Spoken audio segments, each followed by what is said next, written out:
وقار دوستوں آج خلیج ہے ماڈرن طبقے کے درمیان، اور انتہائی معذرت کے ساتھ عرض کروں گا میرے دائیں بائیں دینی لوگ بیٹھے ہوئے ہیں، میں خود ایک مسجد کا خادم ہوں، مذہبی طبقے کے درمیان سائنسدانوں کا رخ ادھر ہے، علماء کا رخ ادھر ہے، وہ لوگ مذہب کی طرف راغب نہیں ہوتے، ہم لوگ جو علماء ہیں مسجد میں بیٹھنے والے، ہم دنیا کی جو ترقی کا سفر ہے ہم اس کی طرف راغب نہیں ہوتے۔ آج بھی مسجد کے محراب سے یہ صدائیں ابھرتی ہیں انگریزی نہ پڑھو، یہ کفر ہو جائے گا، یہ ہو جائے گا، اور آج بھی یونیورسٹیز کے اندر سے یہ صدائیں ابھرتی ہیں کہ یہ مذہبی طبقہ یہ آؤٹ آف ڈیٹ ہے، انہیں دنیا کا پتہ نہیں ہے۔ میں آپ کی خدمت میں عرض کروں گا، کیا رسول اللہ صلی اللہ علیہ وسلم جو نظام دے کر کے گئے،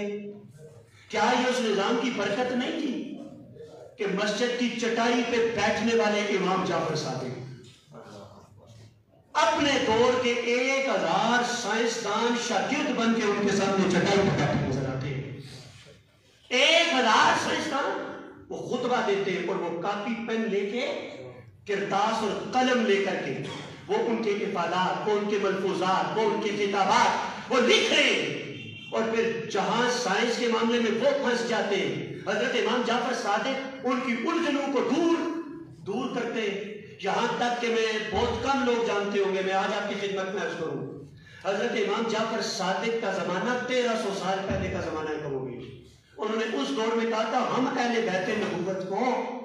اللہ نے اور مقاصد کے لیے پیدا کیا، وگرنہ اگر میرے پاس وقت ہوتا تو میں تمہیں پانی میں آگ پیدا کر کے بتا دیتا ہوں، پانی میں آگ پیدا کر کے بتا دیتا۔ یہ جو برقی کمکمے جل رہے، یہ جو آپ میلاد کے موقع پر لائٹنگ کرتے، یہ جو اے سی لگے ہوئے، یہ جو الیکٹریسٹی ہے، یہ جو بجلی ہے، یہ کیا ہے؟ یہ پانی میں آگ ہے۔ سائنس تو آج اس نتیجے پہ پہنچی، میرے مصطفیٰ کی چٹائی پہ بیٹھنے والوں نے 1300 سال پہلے یہ تھیوری پیش کر دی تھی۔ میں عرض یہ کرنا چاہتا ہوں کہ اس خلیج کو پاٹنے کی ضرورت ہے، اس فاصلے کو دور کرنے کی ضرورت ہے، اس کے لیے ہماری بھی ذمہ داری ہے، اس کے لیے آپ حضرات کی بھی ذمہ داریاں ہیں۔ میں آپ کو ایک حضور کی سیرت کی مثال دیتا ہوں۔ دیکھیں ہم مذہبی طبقے کا سفر شروع ہوتا ہے فتووں سے، میرے نام کے ساتھ مفتی امجد بھائی نے تعارف کروایا تو لفظ ساتھ لکھا، ہمارا سفر شروع ہوتا ہے فتووں سے۔ جی فلاں بندہ ہماری مسجد میں کوئی شخص آ جائے 3 پیس سوٹ پہن کر کے تو ہم گھڑیاں ڈال کے اس بیچارے کو پریشان کر دیتے ہیں۔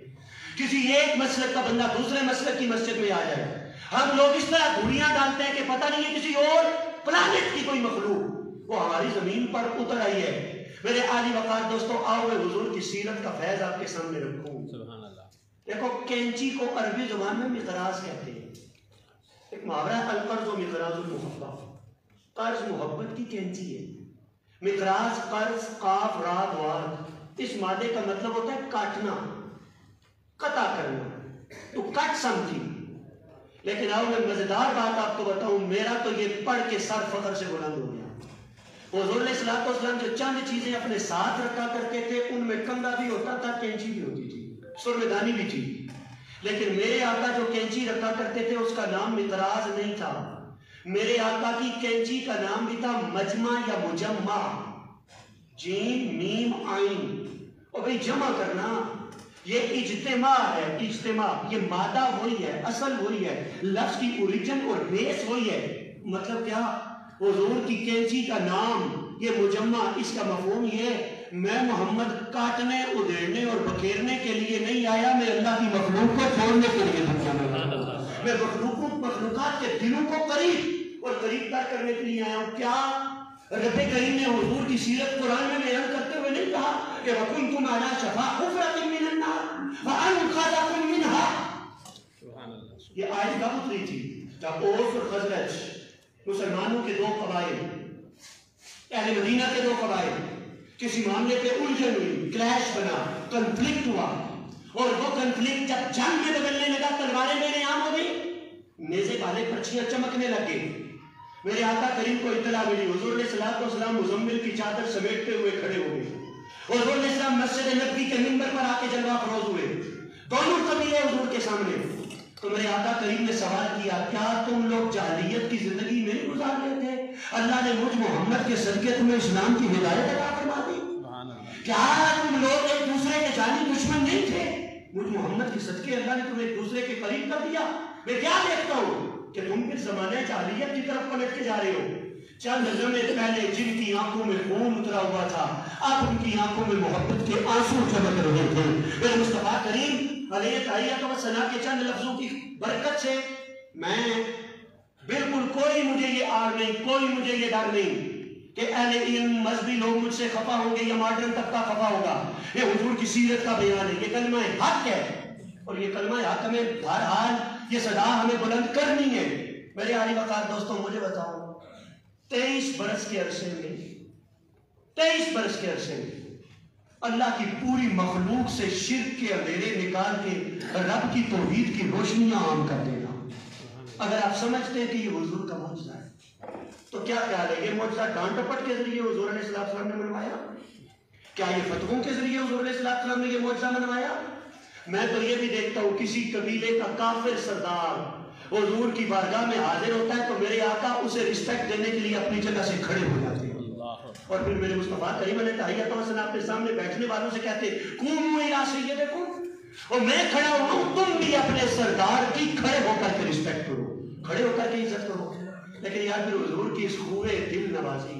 حضور کی اس ادائے دل برانہ کا اثر یہ ہوتا ہے، آتا ہے تو کافر کا، جاتا ہے تو پورے قبیلے کو مصطفیٰ کے قدموں میں گھیر کر کے جاتا ہے۔ میں آپ کی خدمت میں عرض کی کہ قرآن مجید نے بھی کہا وَلَوْ كُنْتَ فَظًّا غَلِيظَ الْقَلْبِ لَانفَضُّوا مِنْ حَوْلِكَ، حبیب اگر آپ سخت مزاج ہوتے، اگر آپ سنگ دل ہوتے تو یہ لوگ آپ کے ارد گرد سے بکھر جاتے۔ میں خاص طور پر آج جس طبقے سے، جس مکتب فکر سے ہمارا تعلق ہے، ہم اولیاء کے ماننے والے ہیں، ہم صوفیاء کرام کا نام لینے والے ہیں، اگر یہ لفظ کسی کی طبیعت پہ گراں گزرے تو میں معذرت چاہوں گا،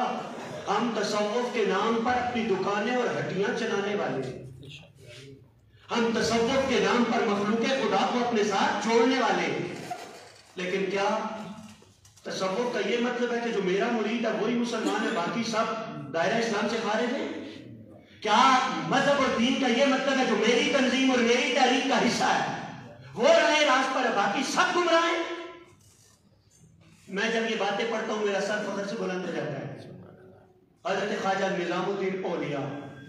یا حضرت بابا فرید الدین گنج شکر، دونوں بزرگوں میں سے کسی بزرگ کے بارے میں ان کی خدمت پہ ایک مرید آیا، ارادت مند عقیدت مند، اس نے آگے نذرانے پیش کیے۔ مریدین تحفے تحائف لے کے آتے شاگرد استادوں کے پاس، مریدین پیروں کے پاس، اولاد والدین کے پاس، دوست کے پاس۔ اچھا وہ جو تحفے پیش کیے ان تحفوں میں اس نے ایک کینچی بھی لا کر کے پیش کی، اور چیزیں بھی تھی، کینچی بھی تھی۔ بابا نے باقی تحفے قبول کیے، وہ کینچی نکالی اور نکال کر کے اس کو واپس کر دیا، اور واپس کر کے کہا ہم فقیروں کو اگر تحفہ دینا ہو تو کینچی کا تحفہ نہ دیا کرو، ہم فقیروں کو اگر تحفہ دینا ہو تو کینچی کا تحفہ ہمیں نہ دیا کرو۔ اس نے کہا حضور گستاخی کی معذرت حکمت جاننا چاہتے تو انہوں نے ارشاد فرمایا کینچی کاٹنے کا کام کرتی ہے، ہم اللہ والے کاٹنے کے لیے نہیں بیٹھے ہوتے، ہم جوڑنے کے لیے بیٹھے ہوتے ہیں، ہم دلوں کو قریب کرنے کے لیے بیٹھے ہوتے ہیں، ہم ایک دوسرے کو قریب لانے کے لیے بیٹھے ہوتے ہیں۔ رسول رحمت تاجدار نبوت محمد نبی صلی اللہ علیہ وسلم، یار آپ پر کچھ تو ہے نا کہ صدیق اکبر علی کو دیکھ کے خوش ہو رہے ہیں، مولا علی صدیق اکبر کو دیکھ کے خوش ہو رہے ہیں، عمر حضرت عثمان کو دیکھ کے خوشی کا اظہار کر رہے ہیں، حضرت عثمان حضرت عمر کو دیکھ کے اظہار مسرت کر رہے ہیں، کوئی حسد نہیں، کوئی بغض نہیں، کوئی کینہ نہیں، کوئی تعصب نہیں، کوئی نفرت نہیں، پیار ہی پیار ہے، محبت ہی محبت ہے، ایک دوسرے کے ساتھ حسن سلوک ہی حسن سلوک ہے، یہاں تک کہ رب قرآن میں سند عطا کر دیتا ہے اشداء علی الکفار رحماء بینہم، کافروں پر سخت لیکن آپس میں ایک دوسرے سے پیار کرنے والے۔ میرے عالی وقار دوستو، حضور رسالت مآب علیہ تحیت و ثنا کا اسوہ کریمانہ حضور کی سیرت طیبہ یہ ہم سے تقاضا کرتی ہے کہ ہم دلوں سے قدورتیں دور کریں، ہم دلوں سے نفرتیں مٹائیں، ہم ایک دوسرے کو ایک دوسرے سے قریب لانے کی بات کریں۔ امت پہلے بکھری ہوئی ہے، افتراق و انتشار کا شکار ہے، ہم مزید افتراق و انتشار ہم یہ افورڈ نہیں کر سکتے۔ آج زمانہ بکھیرنے کا نہیں ہے، جوڑنے کا ہے، ادھیڑنے کا نہیں ہے، قریب لانے کا ہے، نفرتیں پروان چڑھانے کا نہیں بلکہ محبتوں کا سبب یہ عام کرنے کا ہے۔ یہ ہندی وہ خراسانی، یہ افغانی وہ تورانی، تو اے شرمندہ اے ساحل اچھل کر بے قرار ہو جا، محبت کی زبان ہو جا، اخوت کا بیان ہو جا۔ گرامی القدر دوستو، محبت اخوت کا وہ سبب جو رسول کریم علیہ تحیت و ثنا عطا کر کے گئے، آج وہ امت مسلمہ کی ضرورت ہے۔ آج محافل میلاد منانے والوں پر لازم ہے کہ وہ یہ سبق وہ میلاد کی محفلوں میں بھی اپنے سامعین تک پہنچائیں اور آپ سن کر کے آگے جا کے پہنچائیں، تاکہ ایک مرتبہ پھر ہمارے گلی محلے مدینہ کی گلی محلے کی خیرات لینے والے دکھائی دینے لگ جائیں، پتہ چلے کہ ہم رسول کریم علیہ السلام کے عطا کردہ نظام کو تسلیم کرنے والے، ماننے والے، اس نظام کے پرچارک ہیں، اس نظام کے داعی ہیں اور اس نظام کو لے کر کے آگے بڑھنے والے۔ اللہ رب العزت مجھے اور آپ سب کو عمل کی توفیق عطا فرمائے۔